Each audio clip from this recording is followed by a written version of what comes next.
Hi, good evening, and welcome to this Google Hangout with myself, Victoria Green, and my lovely dear friend Meta Louise Holland, who I met in Spain on Jack Pransky's extended training.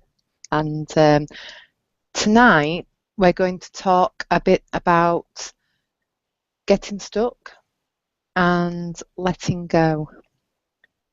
So I don't know if you want to add anything to that, Meta. No, I think that is great put. And I was curious about why you were the one who was choosing this subject. So what did you have in mind for that idea?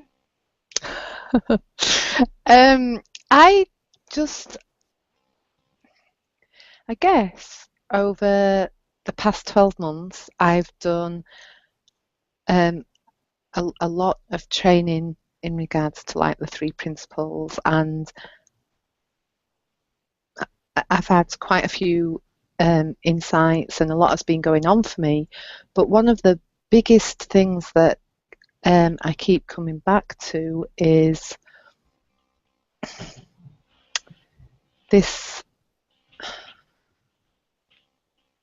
feeling of letting go, of not trying too hard, of not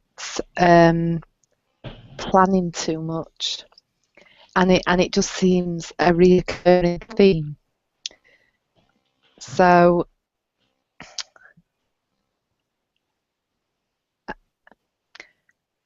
I mean, I've got like quite a lot to say about that, so I don't know if you want me to. Yes, please go ahead. I like to listen to what you say. If you feel like it. Yeah, okay. I think the first time I was like really aware of letting go was during one of the trainings that we actually did in Spain, one of the exercises, and it was probably one of the very first, and we were just practicing like deep listening. Mm-hmm. And I had absolutely no idea what I was going to say. I think we were in pairs, and we were supposed to go into the conversation with a problem and just see if we could see like where the principles were playing out in that. And I had no idea what problem to share. And normally I would go into something like that with quite a lot of thinking and try and work it out beforehand, but as it was an exercise in listening, I kind of just left it and thought, well, I won't think about it. And we got talking. In fact, I think I was listening first, and it was going well, and then it was time to swap over, and it was my turn to talk, and I'd still not thought of anything. So I kind of just went with the first thing that came out of my mouth, and it was something about kind of getting a glimpse of wisdom and being really excited by the prospect of that, but also at the same time that I'd get excited about it. It was almost like I was immediately scared. So I would get this enormous sense of possibility, which was exciting. But immediately, I would feel an enormous sense of restriction as well, like of being pulled back, and I didn't understand it. So we explored that, and during the conversation, what I got and like an insight, I realized that I'd been equating planning with like success, and I'd thought that I had to plan my life, and wisdom meant letting go and going with the flow. And I'd been equating that with chaos and like life falling apart. And at the time, that was really huge to see, but I didn't realise where it had come from. I didn't even know I was feeling those things or anything like that. Um, and it was a few days later when I was back home that I suddenly got I in fact I was asleep and I just suddenly woke up and I just saw it really clearly and realised that that was this um, that was wisdom. That was massive. I just felt this enormous energy that was underpinning everything, that was like so much bigger than thoughts, and like our thoughts were just minuscule and really irrelevant. And I just felt it, and in that moment, it made absolutely no sense to plan anything, because whatever we came up with would just be like a guess at what was going on behind the scenes. Yeah, I can so relate to that, Victoria. That's beautiful. What a great insight. Yeah. Oh, makes me laugh, like, because it's so freeing to see. I mean, like, it reminds me of I was speaking to Dickon Bettinger the other day, and we were talking about the unknown, and he said, I said to him that sometimes I have this image inside of my head of the unknown as some white foggy landscape that is not there, you cannot see anything. And he said, tell me more about that. And I said, it just came out of my mouth. I said, well, it's the safest place I know. And that's really new for me. I mean, before I met the principles, the unknown, some unknown landscape would not be the safest place for me. But now sure it is, because as you say, it's the wisdom behind that is huge, and it's like always there for me. So compared to what I can make up with my tiny little thinking, it's not much of a choice, is it? Yeah, that was just what it reminded me about. But I think I was sort of interrupting you, talking about listening. No, no, not at all. I mean, I'd be interested in hearing how seeing that and knowing that has been playing out for you. Hmm.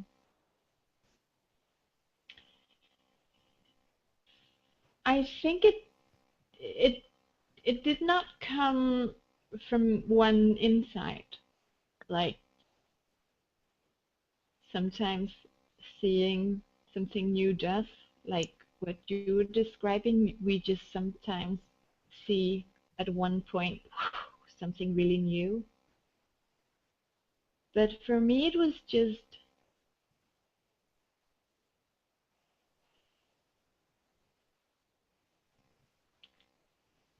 coming gradually, like I didn't notice, but the more I saw how I am making up my own emotions through my thinking, and that there's this um, like I just experienced through my life that how it was not just a good idea, that something bigger than me is taking over when I stop thinking too much about something, but it's there as a fact. I just gradually let go of trying to plan anything. I think it also had to do with when I saw this cosmic joke that we are what we seek, that we are creativity and love and wisdom and presence and joy and all these beautiful things. We're made of that. So why would I need to plan anything? Why not just be here and let it play out? Like, I mean, the more we're present, the more things just, what is the word in English? Like blossom? It's just whatever is there is just coming forth and in a beautiful way. So why would I try to plan myself out of that, or why? How? Just like you say, why? How could I guess where that's supposed to be going? So I more and more felt. I remember one morning I took a run, and I really saw how. Oh, that's what the people mean when they say. I've heard somebody say that life is living me. It's not me living life, it's the other way around. And I just saw that for myself. Yeah, this is what it's like.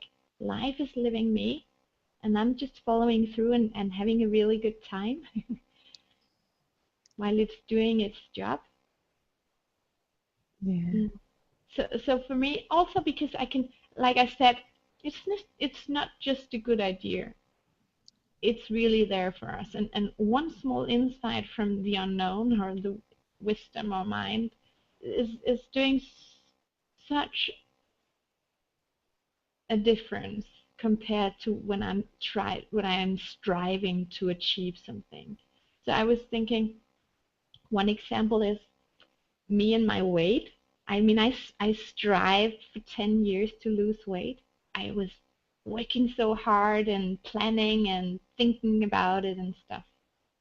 And then one day I had one small insight about me and food,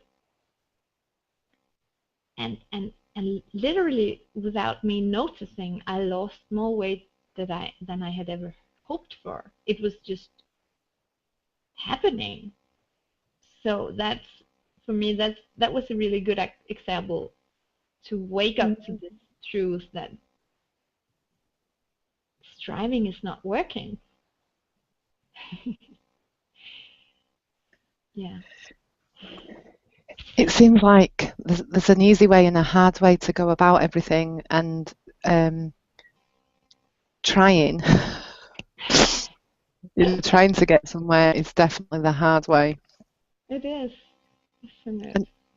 And it although I had that insight, which is probably around Christmas or just before, yeah, it was right at the start of our training.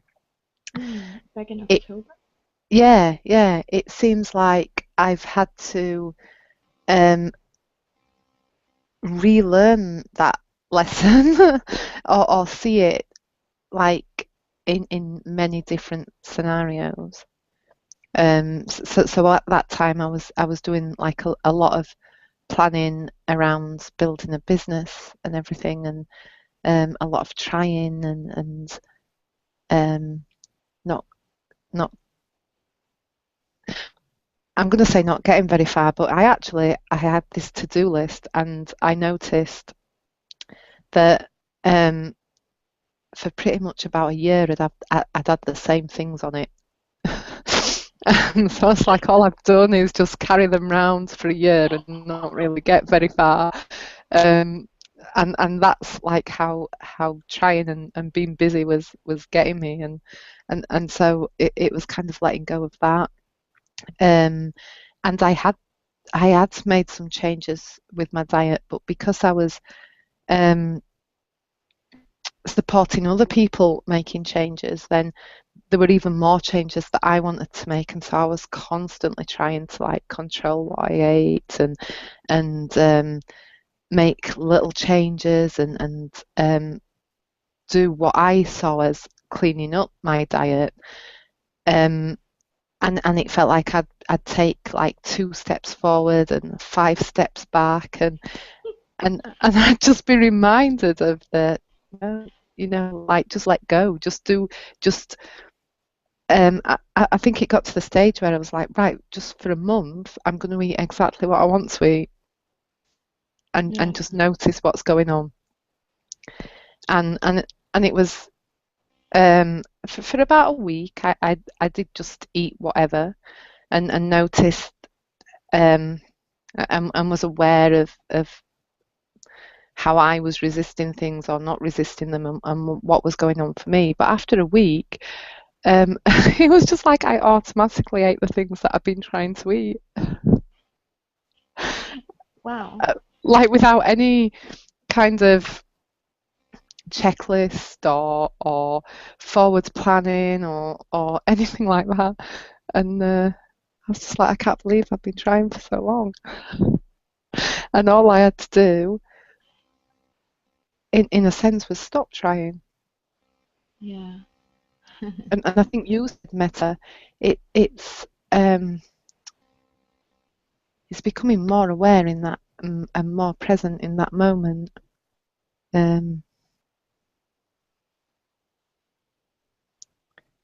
Yeah, that's where, oh, sorry. Yeah, let's go. I think that's where new possibility is hanging out in the moment, and planning and trying to figure out and trying to reach a certain goal is like not as present. Of course, we only have the now, so of course we are there in the now, but we're just a little more busy in our heads trying to make up things or make things happening. Whereas when we let go of more of our thinking and suddenly is like landing in the now, in the present moment, there's all kinds of possibilities here. Just like I don't want, it's not that we have to change this conversation into a food conversation. Yeah. but but as I let go of more of my thinking and I was more present, I I was there to hear my wise body saying, sometimes it told me, no thanks, I'm not hungry anymore. Whereas before I was busy thinking of the next thing I wanted to eat, or that I shouldn't eat what I'm eating, or something else, something up here. The possibility for new thinking is always in the moment. Yeah. So that reminds me of when if I feel that I'm in a conversation with a client and we're a little stuck, I know where to go now, because I just go back to nothing and the unknown, and something new always comes up. Instead of trying to figure out what's wrong, where should I take this conversation, because um, that would just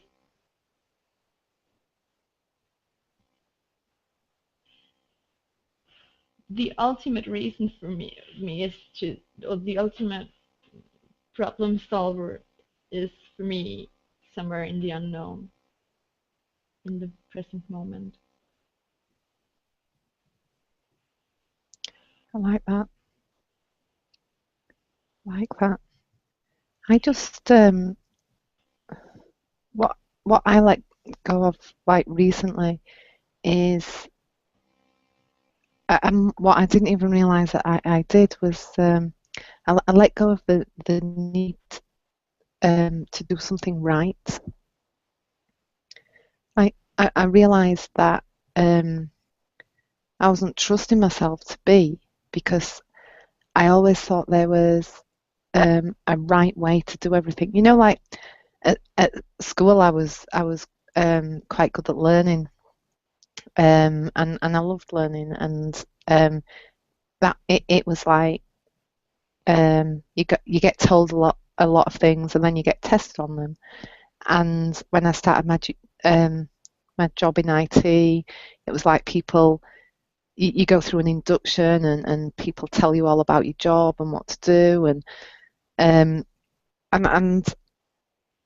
but I lived my entire life like that. Like even in arguments and conversations, I thought there was this like living guide somewhere that had a list of how to behave, how not to behave, what the right response was, what the wrong response was, and I just felt like um, I was constantly trying to live up to that, but 90% of the time I didn't know what those rules were.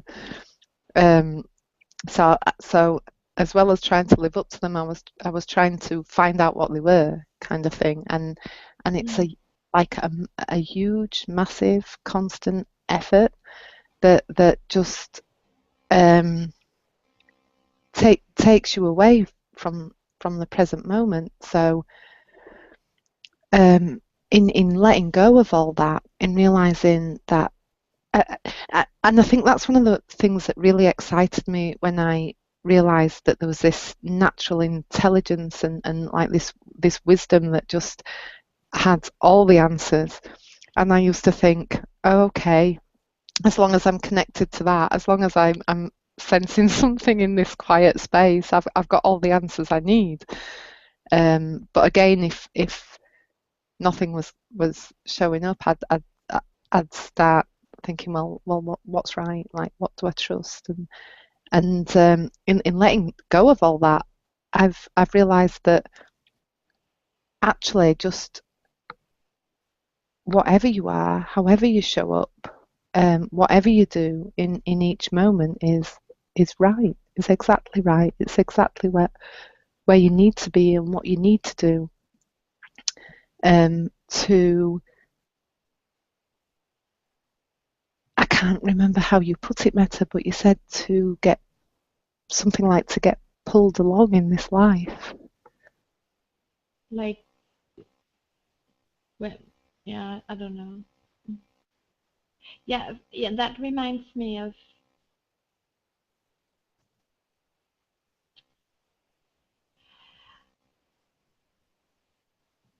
life just is. And then we are the ones who are constantly labeling life with right and wrong and good and bad and enough and not enough and so on. And that's just this constant voiceover a lot of people have. I had it a lot, and it just seemed so unnecessary and a little silly and really innocent, because I didn't know I was doing it, and I didn't know that I didn't need that. But this constant voiceover judging and saying, telling me if what I thought about things. I mean, what's the point of that? It was such a relief to let go of all that. And then we're left with what is. So, and then I can't concentrate to make myself smarter or better or looking better or something. I can't like will it. I only have what I have, and when I'm in a relaxed state of mind, there's the best opportunity for things to show up. It was just I just saw how back in my high school and stuff, if I was in love with someone, when he was around, I was like trying to look good. I mean, how could you? It's so silly. And I can't try to know something. I know it or I don't know it. And that's fine. It just makes me think of like the girls, you know, when they were younger and they were first crawling. Like if they had the thought or the notion that there was a right way to do it, Mm. you know, um, how unlikely they would be to try until they'd learned how to do it, Yeah. kind of thing. Whereas they don't. They just like they try any old way. Sometimes they just start off by rolling. Sometimes they like just shuffle along on the bottoms and things. But if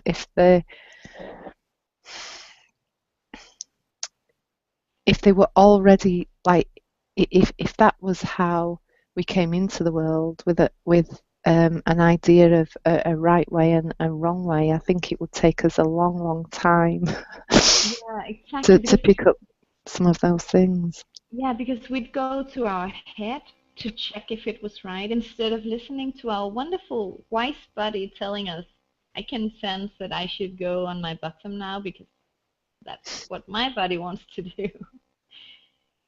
So the the wisdom is all around us, and it's just really common sense. It's nothing special, and then on the other hand, it's really special. But it's just like I can I feel if I'm hungry or not, or I feel how my body wants to crawl, but I can't think it up. And it reminds me also about how this learning, when you mentioned your girls, we we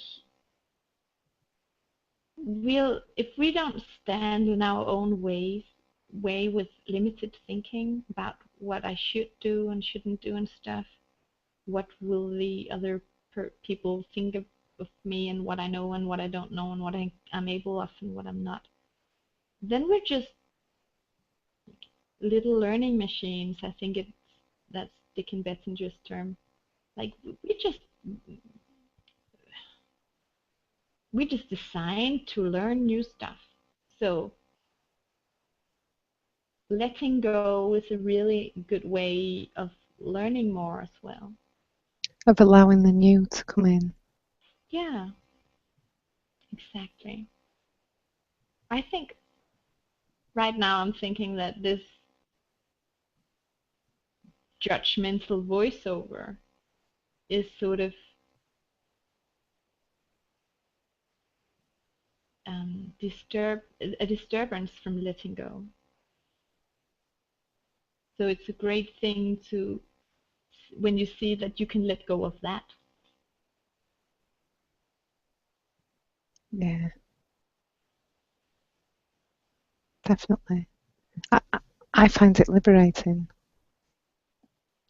I had this image in my head when when I started to learn about the principles, how I saw this road that was my life, and then I saw how I was the one who had been making up some stones to with my thinking and put it there on my road, and as soon as I didn't care too much about that thinking anymore, the road was clear.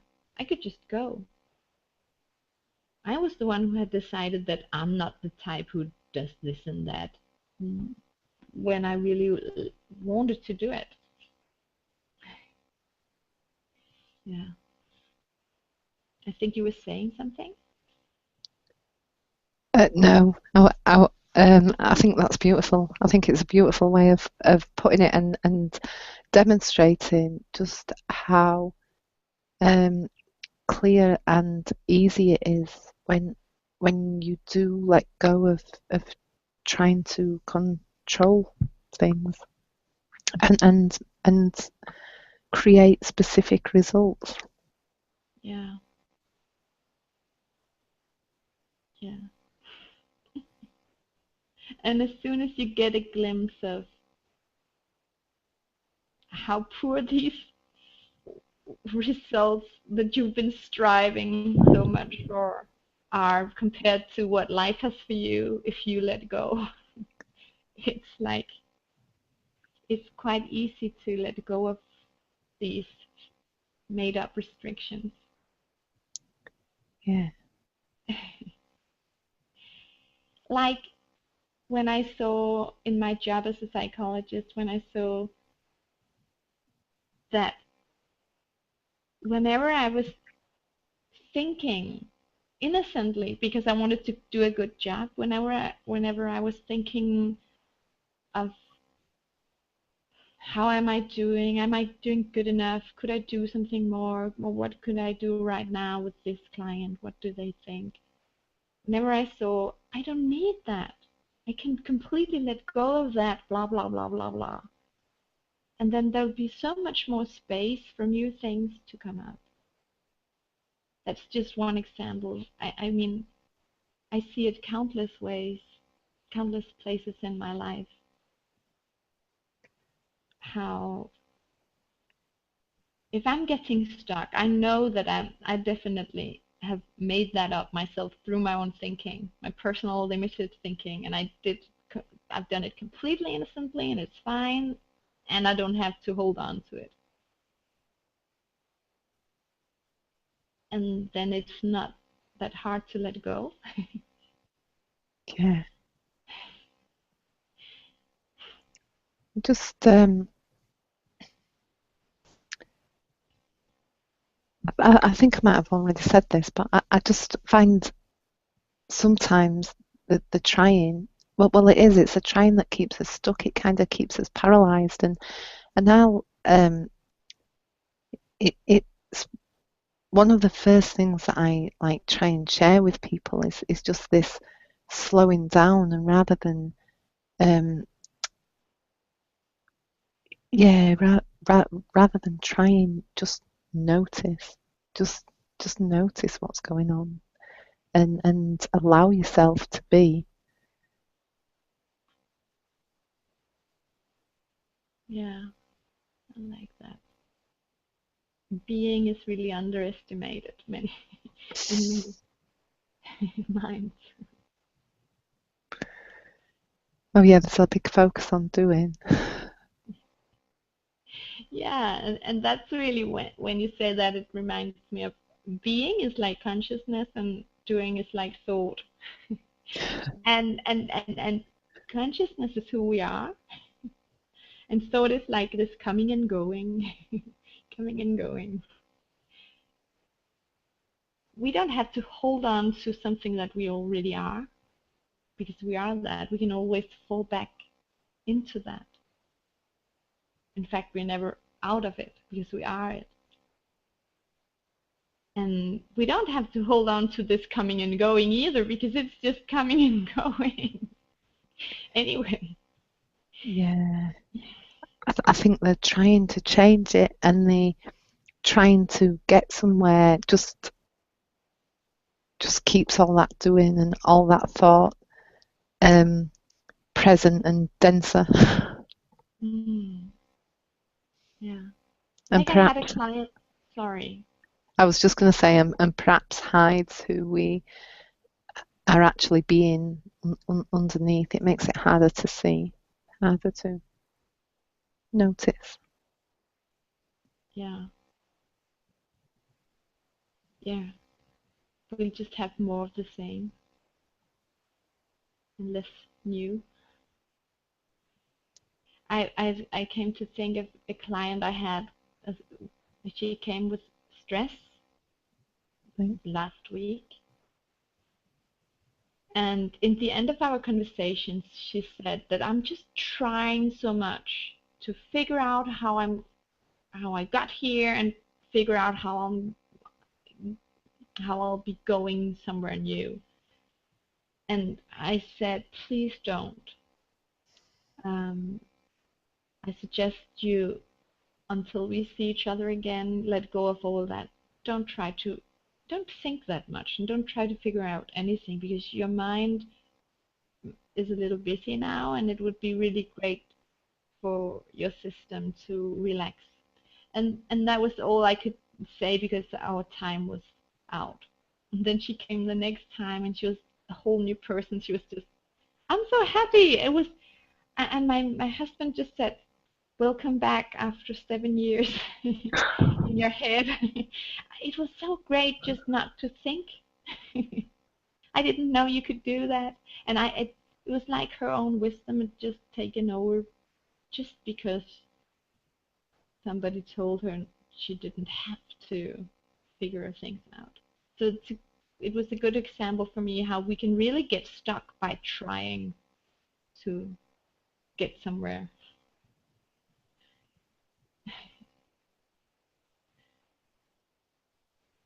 I think that's a lovely example to perhaps finish up on. Yeah. Unless you have anything else to share. No, I think it's a good place to start. I love talking to you, Victoria, but we could do it again another time.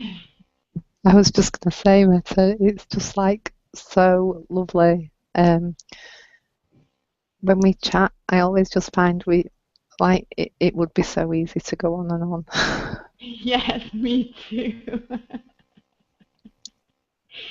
Yeah, definitely.